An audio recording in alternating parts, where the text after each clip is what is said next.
everyone. This is Rob Golfi with REMAX, the Golfi Team. Welcome to the Golfi Real Estate Show with host Stephanie Vivier and also Heather Belcito, broker and trainer of the Golfi Team. Hey there, Rob. Hey there, Heather. So good to have you guys both back. Heather, you're becoming like a real integral part to this whole show. She's making my life easier on here. That's what I like about it. and she's great for information because she, like, not only being a trainer, but she looks and reads everything about clauses and everything. So really, she is like a huge asset with us on our team, and we really appreciate her. So. I'm a real estate nerd. There you go. There you go. Absolutely. Well, we love it. It's, you know, the nerds, maybe they get a little bit of stuff when they're in school, a little bit of trouble. But as you grow up, we know the nerds are the successful ones, right? 100%. That's right. You're right. The nerds are the successful ones, and all the other guys and girls that were all the think things were great for them. You know what? Their highlight is like grade school and high school. That's their kingdom. Once they're out of that kingdom, they're nobody. That's it. So they probably wished high school was 8 years long, not just 4 years. So yeah, because that's their kingdom. And then once they're out, they're done. Some of them, they might have taken 8 years to graduate. So. Yeah. Yeah, no kidding. And they're old enough to date the teachers after. Yeah. All right. Speaking of nerding out, you guys have brought us the stats, and we love nerding out on real estate stats. And this is where, you say, I don't know, I feel like this is happening, I feel that's happening. Stats really solidify what's going on in the market. So what is happening? What do you see? So basically, it's flatlining. It's going up and down, 3% up, 3% down, 5% up, 5% down. It's flatlining. So basically, last year, September of last year, the average price in Niagara was $690,600. Now this year, it's $695,900. Now it's gone over 700 in certain times. Like for instance, in May we were at average price in Niagara was over 718,000. So it's a funny market. Like when you put your house up on the market right now, you don't know what the market's going to be. So like if you're 60 days on the market, hopefully you're in that 60-day period where that 1 month the market is activity is better than the previous month or whatever. And it's tough out there. We got a lot of people out there right now. They had a lot of guts. They bought another house without selling theirs, and now they're really regretting it. There's a lot of people out there. And we make them sign something saying, hey, are you sure you want to do this? Oh, you know what? We're good. We're confident our house will sell. No problem. Boom, boom. And we're like, well, listen, the market's different, and you try to reassure them. We make them sign an affidavit indicating that they're aware that they're taking a risk, because otherwise they're going to come back to us. And it's funny. One client did say, really? Yes, they forget. And so they go, why did you make me buy this house? I go, what are you talking about? We said not to buy it. Here's the paper that you signed indicating that you waived, that you understood what you were buying. And she goes, oh, okay. Yeah. See how fast they forget? That's why we put it in writing. I'm telling you, it is funny out there, but yeah, so that's why we make them sign it, so that they can't come back to us, and they can come to us and say, hey, I would, they can sue us, but we protect ourselves that way. And you know what? And this is years of experience, and this is, of like different brokerages and everything. We have to do that because people seem to forget what they say. Yeah. That's why emails are good, because that protects us. Emails, signing, sheets of paper, contracts, all that kind of stuff. In a buyer's market, you have to sell first.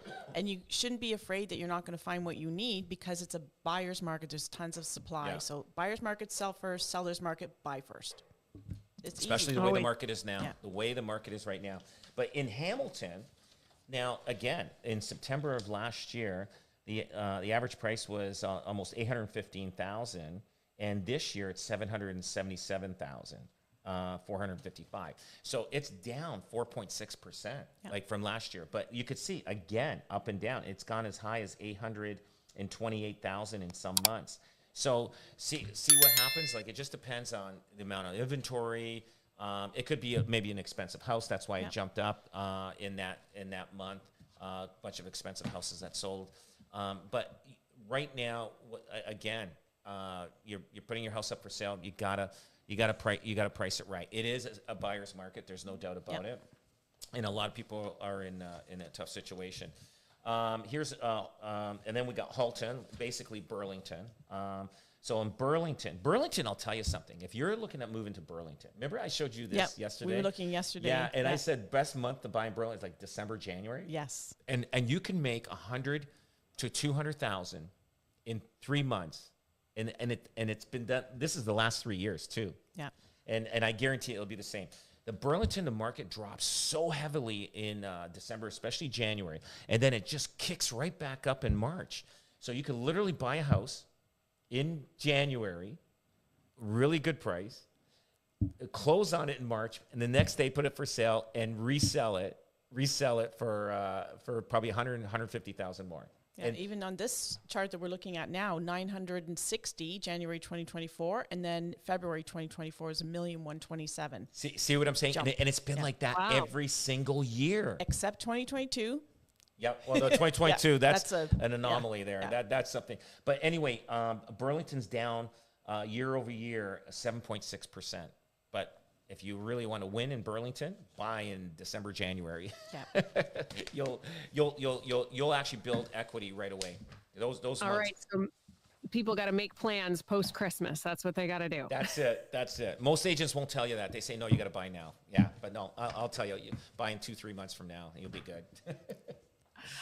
Okay, you guys, this is great. We love the stats. We love to know what's going on. Keep us updated on all of that. The other great thing I love about our conversations is you bring us real stories from the world of real estate. It's not the theory, it's what's really happening out there. And you're going to tell me today about reverse offers. First of all, what is that?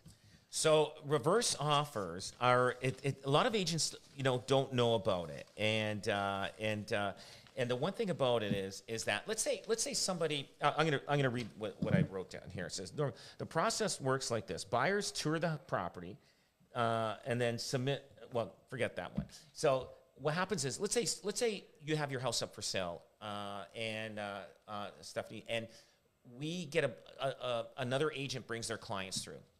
Fantastic, they love it. Feedback was great. 2 days later, they call back and they say, hey, we want to take a look at this house. We're showing it to the same clients. Fantastic. So they go through it, and then we'll call the agent for feedback, and I'll say, hey, so what'd you think? Yeah, they like it, but we still want to look at other properties. Okay. So sometimes agents have a hard time putting their clients on paper. Maybe they're a little shy. Maybe they don't have the, maybe they don't want to be too pushy because they don't want to lose the client. Or they just don't know how. And they don't know how. They don't know how. So what we do is, we'll say, hey, listen, we're going to submit an offer. We're going to give you guys an offer. So, and us as a seller, and I'm representing the seller as myself, we're going to make you an offer to the buyer. And because that's why we call it reverse. Usually you wait for the offer from the buyer. And, and what happens is, so you put a number on there, and then you say, hey, submit a counter offer with it. And 50% of the time that we implement this, we put a deal together. Now, these deals work when the market is really slow and down, the way it is now, and high-end properties. They work on those type of properties. Now, when the market's doing well, everything's good, things are moving, the average property, you really don't need to do this. But the high ends, you still have to work it out because those buyers are few and between. But it is a great way to be proactive in getting somebody on paper.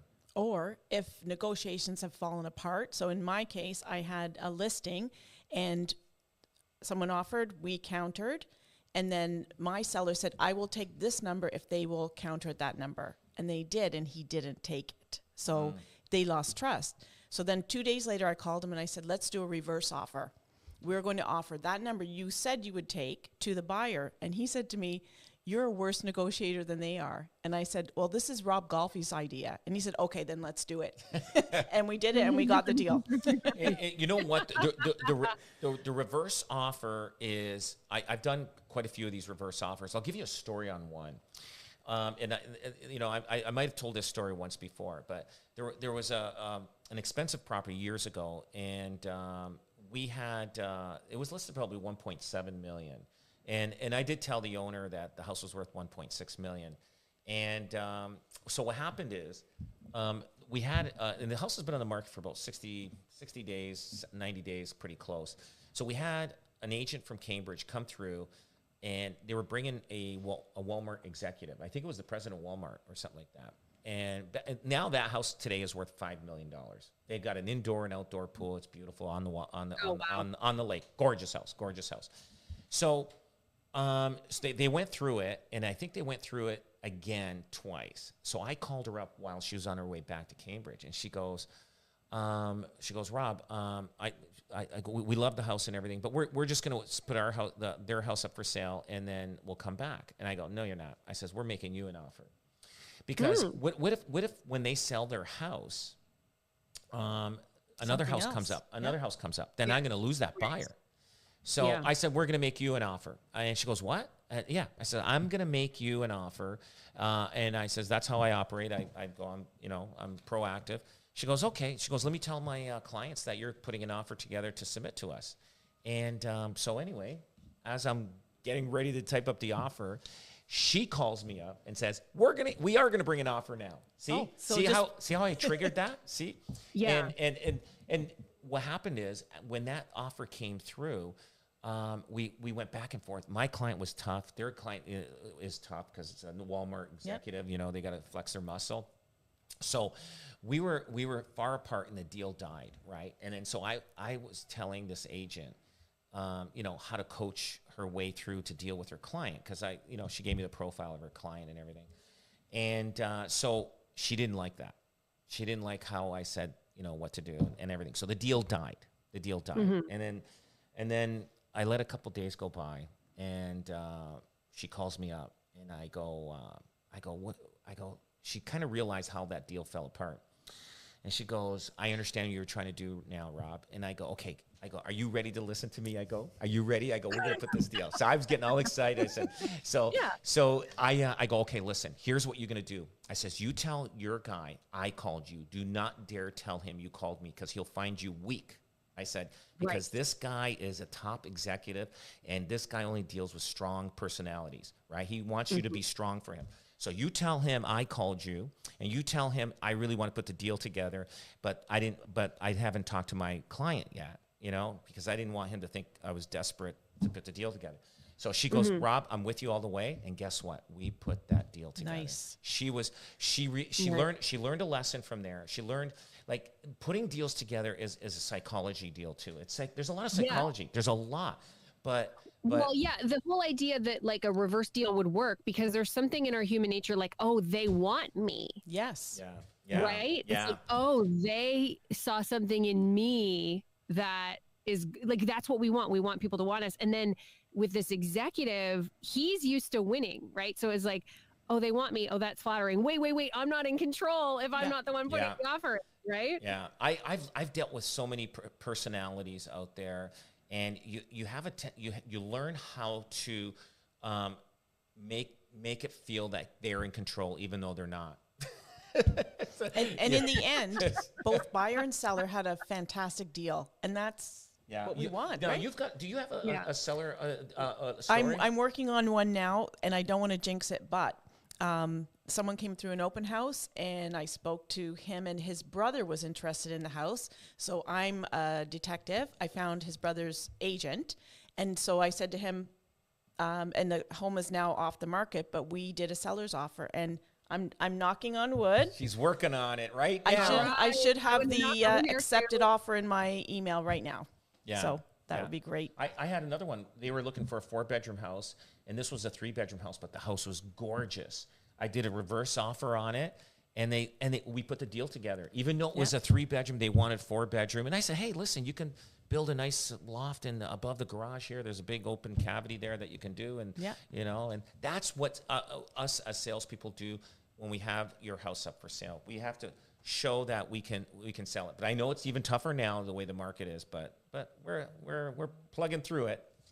That's where the experience shines through. That's where the Golfi experience really shines through, right? You're talking about these agents that have just never seen these scenarios before. They wouldn't ever think of anything like this. And you guys always are finding a way. And that's why I love the Golfi team. All right, we'll keep this chat going. This is the Golfi Real Estate Show. I'm Steph Vivier, and with us is Rob Golfi and our special guest, Heather Balsito. Heather, it's like those sitcoms from the 80s when they'd say guest starring, right? Or the painter on Murphy Brown. Exactly. Stay tuned. It's 610 CKTV. Are you worried about selling your home on time and for the most money? Hi, I'm Rob Golfi. Every year we invest millions of dollars in our advanced marketing system, ensuring your home is seen by tens of thousands of potential buyers. We don't just hope it sells, we make it sell. And welcome back to the Golfi Real Estate Show. I'm Steph Vivier. With us today, Rob Golfi and special guest Heather Balsito, broker and trainer for the Golfi team. Great stories, guys. Love that you are finding a way in every market to get these houses sold for your clients and getting buyers great properties indeed. All right. So returning to the office, I think we talked about this a couple of weeks ago. It's on the horizon. The Ontario government has said everybody's got to get back to the office. A number of different companies, private companies have done this as well. And I believe as of January 1st, it's 5 days for our provincial workers. But that does leave a lot of people in question in terms of housing. People made changes during the pandemic based on that work from home model.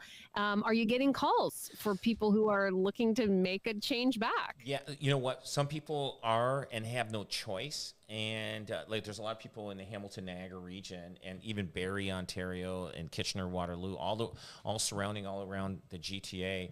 And they are basically being mandated to work in the office full time. And they bought houses like an hour and a half, 2 hours away. Because they were working from home. Yeah. It didn't matter where. Yeah, because the housing was cheaper for them because they weren't in the GTA.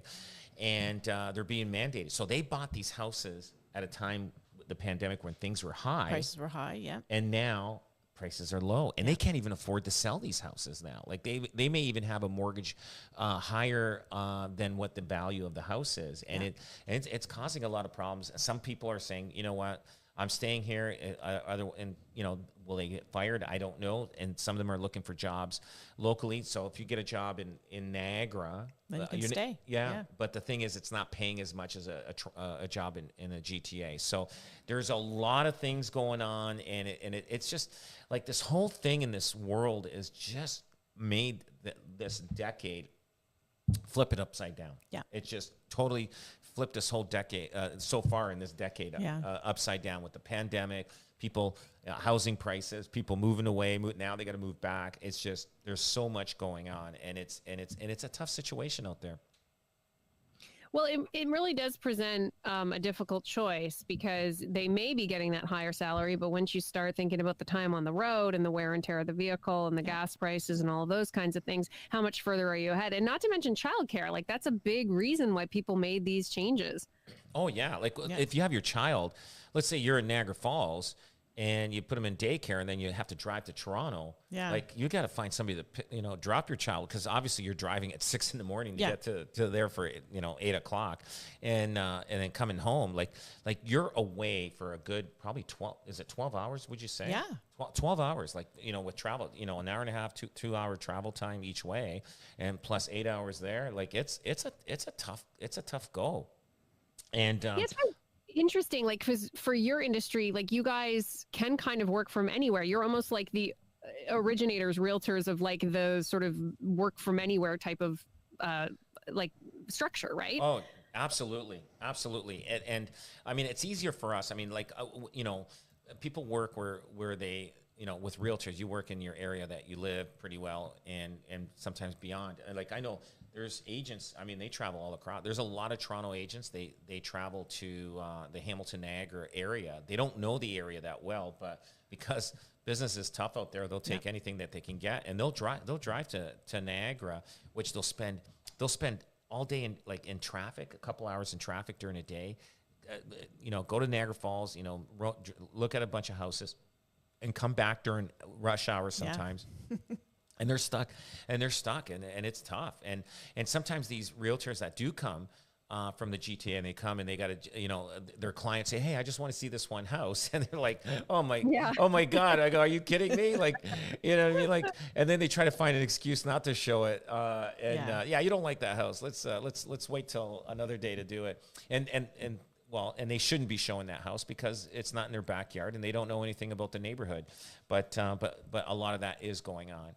But things are changing out there. A lot of things are changing with this because of this pandemic, this COVID pandemic that we went through. And the rule of thumb was used to be, and still should be, that you really need to keep your real estate for 5 years to at least break even, and that's what's missing in this scenario. Yeah. I mean, I with my staff, I like them to be at the office. That's how I am, and I don't know if it's because of my generation but I know like Gen Boomers, and then there's Gen X, Millennials, and Gen X and Gen Zs. Yeah. I mean, the Gen Zs like to come in there with sweats and it's half asleep, their hair not even combed, and they just walk into work. And then the Gen X is, they're a little bit better, but it seems like the attire, like the people, kids that are, what they're wearing to go to work is getting sloppier and sloppier. I don't know what happened. White socks and slides. What happened out there? What happened? Do you ever have conversations, because you are both always mentoring new realtors, right? So do you ever have that conversation about being in the office and clothes and things like that? We do. We have it on our contract. Yeah. We put on our contract that they should be dressed respectfully, not just walking around looking trashy or anything like that. And some pushback that I've had from some agents is, I don't want to intimidate the client by dressing in a suit. So I explained that if you go to a Toronto Home Builders Association meeting, everyone who's wearing a golf shirt is a builder, and they're wealthy. And all of the people who are providing services to them are dressed in suits, and those builders are not intimidated. So so dress appropriately. Yeah. So you know what? I went to a function. I was in Oakville, and I just wore a suit with no tie. And I found that with this function that I went to, I'd say 90% of the men there had ties. No. Oh. No, they weren't wearing. But they did wear, a suit jacket, blazer, or a suit, but with no tie. Very few people with ties. So less and less people are wearing ties now. It's been a long time since I wore a tie. Like, I used to wear a tie all the time. I used to, the suit, put the tie on. I was just like the ones in the movies, the guys get dressed up. The clip on. I was like that. Probably people won't remember the Ward and June Cleaver from the Leave It to Beaver. A lot of people won't know that show, but he'd show up every day, leave it with his suit and tie on, going to work and coming back. But that was me, and but now I usually now I wear sports jackets and maybe suits, but I rarely wear a tie, next to nothing actually.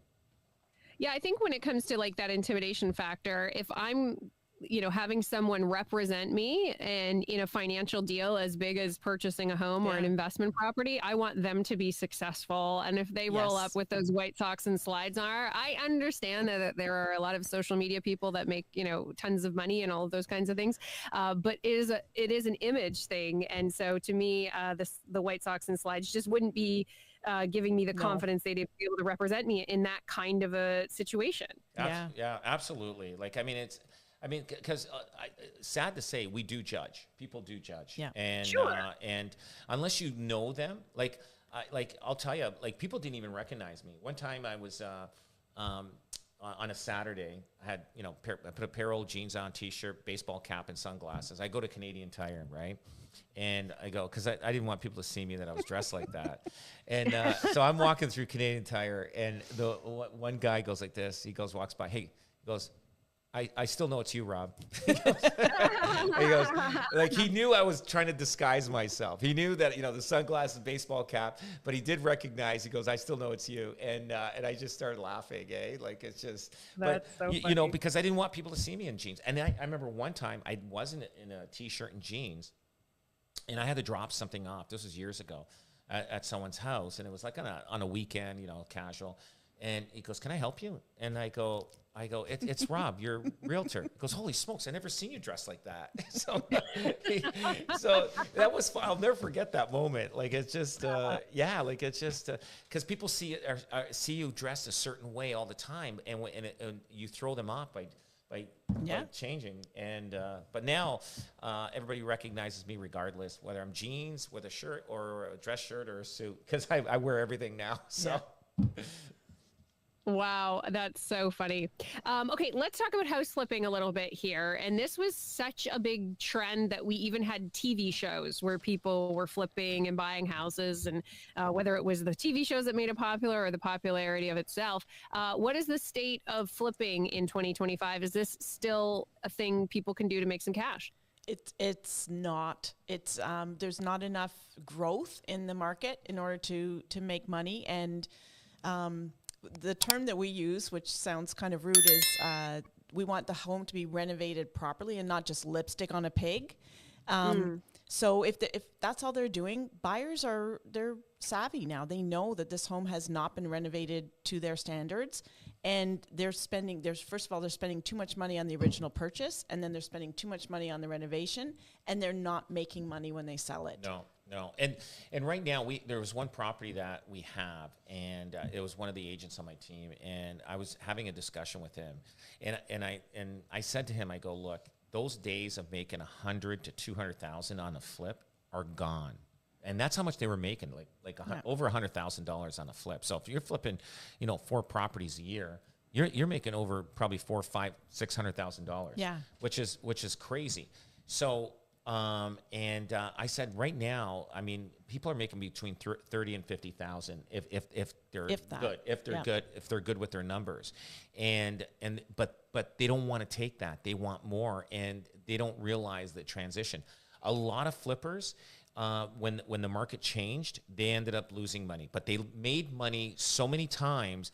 And then the one that they don't make money, they cry like crazy, because it's just, I go, you made a fortune in the last 5 years. One house, you didn't do it. I go, that's how business is. You took the risk, but they're still ahead. But you definitely are not going to make as much on a flip as you did before. No. Like you're I'd say what, $30,000 to $50,000 usually on an average house. That's $600,000-$700,000, and we've got a lot of those. People are saying, you know what, I think I'll just keep it or rent it and stuff like that, and I get it, but the thing is, they still could sell it and make a profit, but they were banking on the big picture, which is not going to happen. Flipping properties, you got to be careful when you're buying it. A lot of times, so if you do buy a property to flip, you got to look at it, okay, and look at what the other house is sold for. You can't go too far back, especially in this market. You got to go back maybe 60 days, 90 days, and see what's been going on, because the market is pretty well flat right now.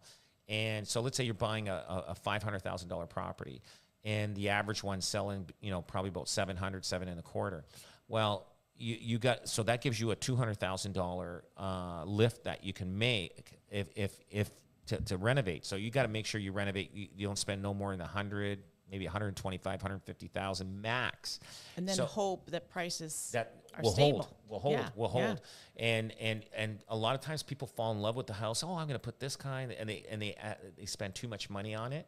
And then they're thinking, oh, you know what? If I do this, it'll be worth $50,000 more on top of what they said. Well, if I do this, so then when they put it up for sale, that house that should have been listed for $720,000 to $750,000, and you bought it for $500,000, and now you got $200,000 into it. Now they want $900,000 for it. Yeah. And then they because they know they put too much money into it, and it doesn't sell. And then when they drop it down, and now they're going to lose money, and they because they fell in love thinking that they would get it, and it's not happening out there. So you got to be careful. So if you're flipping a house out there, make sure you know what the top dollar is going to be in the area. And now it depends on you and on your finishes. If you got terrible finishes in your house, you are going to hurt yourself more than help yourself. So you got to be very careful on flipping houses. Yeah. Yeah, it sounds like a real fine line there in terms of picking the right finishes, but not overdoing it and personalizing it.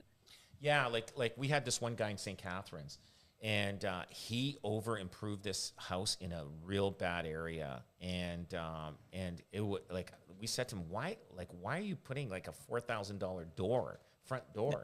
I mean, this was like in a bad neighborhood, and this guy was from Toronto.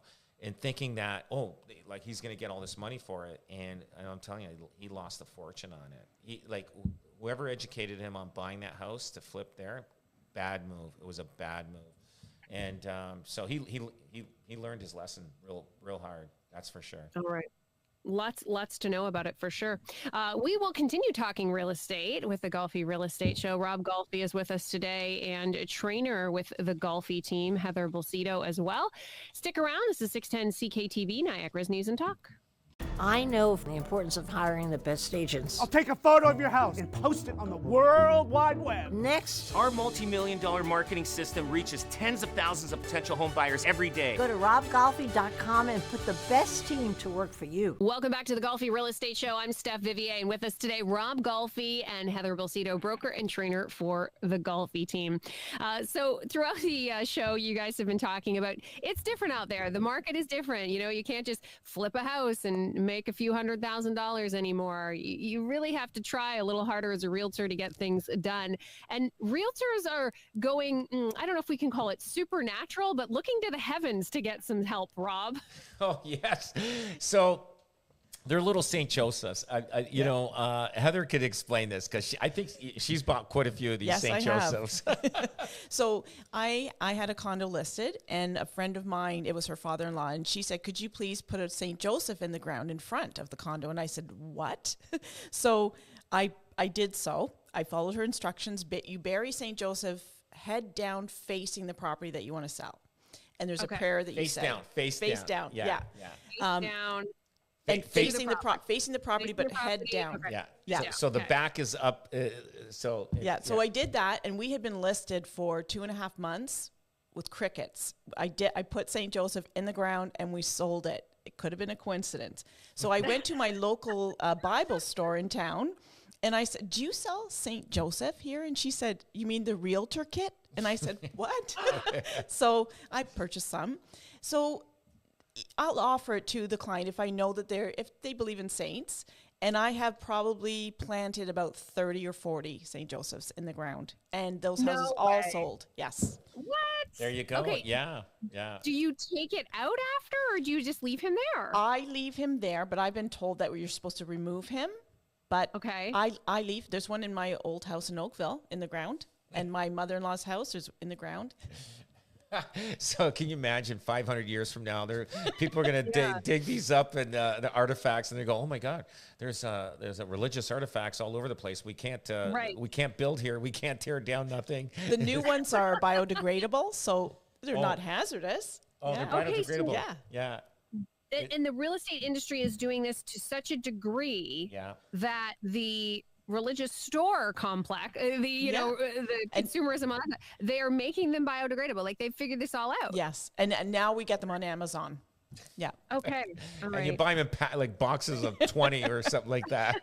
So. We actually had one client. I didn't even think about St. Joseph for her, and we walked up to her house, and my husband was working with me at the time, and she held his hands and she said, please take this. And I looked down, St. Joseph. Okay. I know what to do with that. Yeah. That's crazy. It's crazy, but it for some reason, it works. I mean, I just think it's fun. Yeah. I mean, I see St. Joseph's not walking around, but people are holding them around the office here because they're ready to bury them. So every house in Niagara is going to have one eventually. If you list with the Golfi team, you get a St. Joseph. There you go. Just ask for the St. Joseph. That's it. Has anyone had a negative reaction to it that it does seem kind of fun, even if you're not particularly religious? I think you kind of have to gauge your client. If your client believes in saints, this is something that they'll appreciate. And if they don't, unless we got some clients that are devils and we have to do an exorcist. I don't know. It's just like, oh boy, we got flying beds and people being dragged around the house. So we have to watch out for those. You never know. And the reason it's St. Joseph is because he's the patron saint of carpenters. So that's how he morphed into real estate. Oh, Yeah. okay. I didn't know. I see. I didn't know that. Yeah. I just paid attention to bury this guy. That's all. Let's just Well, bury him. yeah, and it's interesting that Saint Joseph is the patron saint of carpenters, but Jesus was a carpenter, right? But I guess he's busy doing other things, so we don't bury him. Yeah. Yeah. No. Okay. He'll rise again if we try to bury him. That's the problem with Jesus. No. Yeah. He was buried and rose again, I guess. Yeah. So we can't do that. No. But Okay, but yeah, no, it's fun. It's funny the myth about that. So it's pretty cool. It's pretty funny. And if it gives your sellers some comfort, why not? Yeah. Yeah, it's kind of fun, and I think that would maybe endear them to you as well, right? Yes. Because if you don't know them particularly well, you're getting to know each other. It's a relationship. Like I'm not going to forget you digging in my front yard, putting a statue face down. Like that's not going to go out of my memory anytime soon. Yeah. No kidding. Have you run into any other superstitions with buyers where like they had odd thoughts or requests about their home, buyers or sellers, I guess? Are you aware of there's numbers? So it's the Chinese people, the number 4. The number 4, when you say it in Mandarin, sounds like the word death. So 4 in their price is no, we cannot do it. But 8s are good luck. So you're going to see a lot of 1,888,888. That's a good luck price. It is. Oh. Yeah. No yeah. 4s. If you see a house priced with a lot of 8s in it, they're trying to attract a Chinese buyer. Chinese or the seller's Chinese. I bet you in Markham, Ontario. Yes. I bet you there's a lot of Oakville, houses that has $1,888,088. You know. And in the house number, there's municipalities that will actually change the house number take the 4s out and change it for a fee, of course, if they think that the 4 is bad luck. Yeah. Yeah, it's wow. crazy. Yeah, how the different cultures have different things like that. Yeah.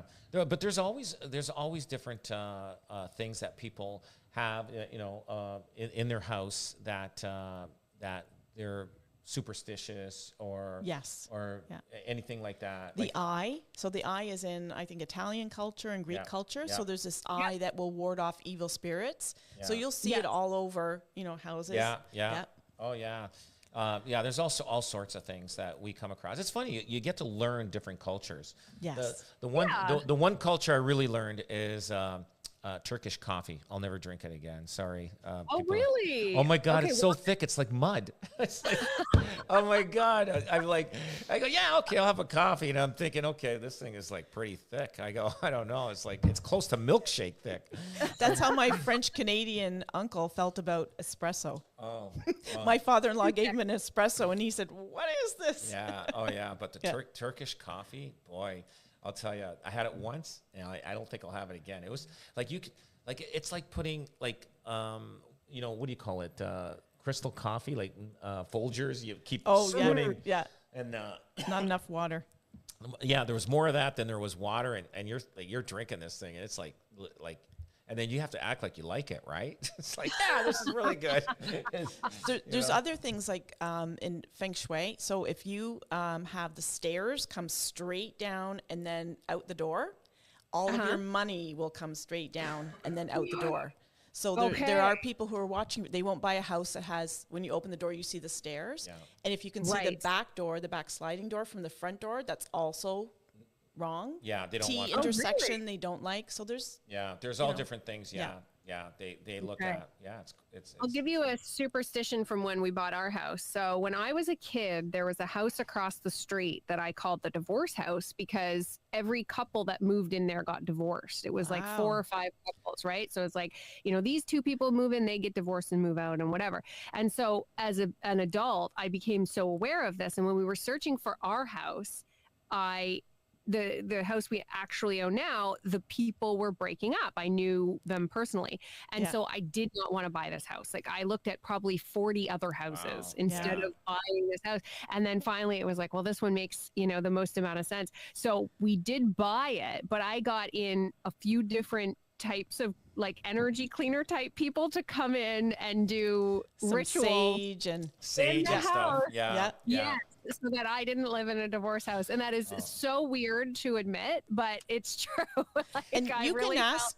You can ask your realtor to look at the history. How often has this house sold? And if Yeah. it's selling every 2 years, Yeah, there's got to be something Why? wrong with it. Yeah, Yeah, yeah. yeah. the divorce house, right? I remember I remember this one house on my way home from school every day. This is in Niagara Falls, not too far from the Niagara Falls General Hospital. There at Portage Road and Prospect Street, and there was this one house, and it was vacant. And so my friends and I, we thought it was haunted and everything. So somehow we got into this house. I don't think the door was locked. It was vacant and empty. So we go upstairs, and we're like, we're scared and everything like that. So we turn on the water in the bathtub, and then like it was like thunder and lightning just happened. We thought we activated that thunder and lightning. Like, when you ever been at a place and you hit something and meanwhile something else like a big thing, a bang happens, but it was nothing to do with you. I'll tell you, I'll never forget that. We got so scared, we ran out of that house so fast, and we were like, and it was raining. We thought we caused the rain. We thought like turning on the tub. We're like 9 years old kids, and we thought we caused turning on that tub caused it to thunder and lightning and rain but here's the sad thing, and I'm thinking about it today. We never shut the water off in the tub. No. We just left. Oh no. So that guy's gonna have a heavy water bill. So Yeah, it might be still on today. We don't know. yes, exactly. Oh, but yeah. I love it. Okay, so just going back to the stats, we started the show with, anybody missed that, it's a little bit up and down right now. We did have that Bank of Canada interest rate cut a few weeks ago. Has that had any change in the market? Like, have you guys seen that hit at all? No, it didn't make a difference. Basically it's just running flat, and I don't know.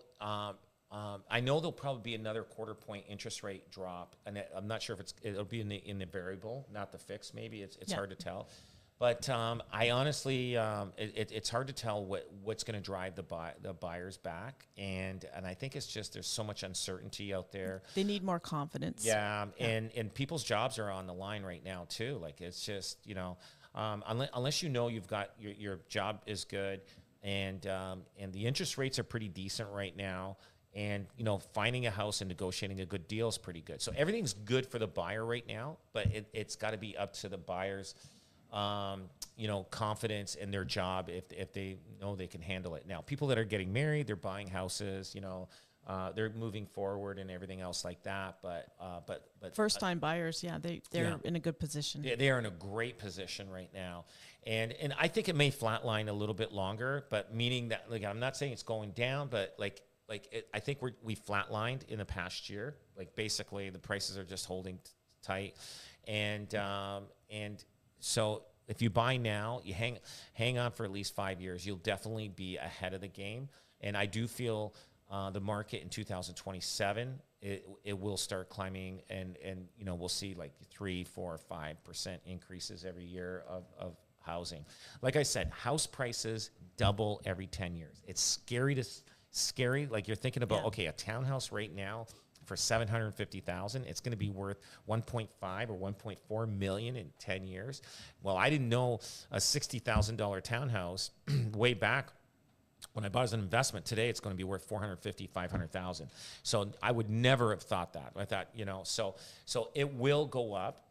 So you just hang on to it, and you're buying at a bottom of the market now. You don't want to buy. People that bought in 2022, early 2022 and 2021, yes, they got caught in that market and they bought. If they hang on to their property as time goes on, it'll come back. And some of them are. Some of them are staying there. They say, hey, we're not moving. We're happy. We're raising our family here. We're really comfortable, and we're not going to do anything. But the ones that are moving, maybe because of interest rates, and they can't afford it because of the renewals. and then, or maybe they're downsizing, they're gonna take a big loss because they haven't owned the house long enough. I mean, right now, if you bought in 2021, you're only 4 years into it's 4 years or 4.5 years into owning the house, and in 2022. And if the price is the same when you sell it, you're still losing. Yeah, you lose. You lose. I remember I bought a house way back. It was a semi, and I was like 21 years old, 120,000. Okay. Lived in it for 5 years, and I sold it for 120,000. I had to pay commission, so I lost money because I had to pay commission on it. And land transfer tax. And buying on the other end, Yeah. and I lost paying land transfer tax when I bought it. So I did not make any money, and a lot of people might be in that situation right now. They're just like it just flatlined, breaking even. And so I remember that was one of the very few houses that I didn't make money on. And I can probably recall only 2 homes that I really didn't make money on. That was one, and another one was on Pearl Street in Hamilton. I bought 2 semis side by side, and I bought it and got rid of it fast. And the reason why I'm glad I did get rid of it, but I'll tell you, I bought a lot of properties in the course of my lifetime. If I only lost a little bit on 2 of them, I did pretty good. You did great. Yeah. Well, and you had to live somewhere, right, Rob? That's right. That's right. All right. Always so interesting, informing, and entertaining to speak with both of you. Thanks so much for joining us today. Thank you. Thank you. Our guests today have been Rob Golfi and Heather Bilcito, broker and trainer with the Golfi Team on the Golfi Real Estate Show. This is 610 CKTV, Niagara's News and Talk.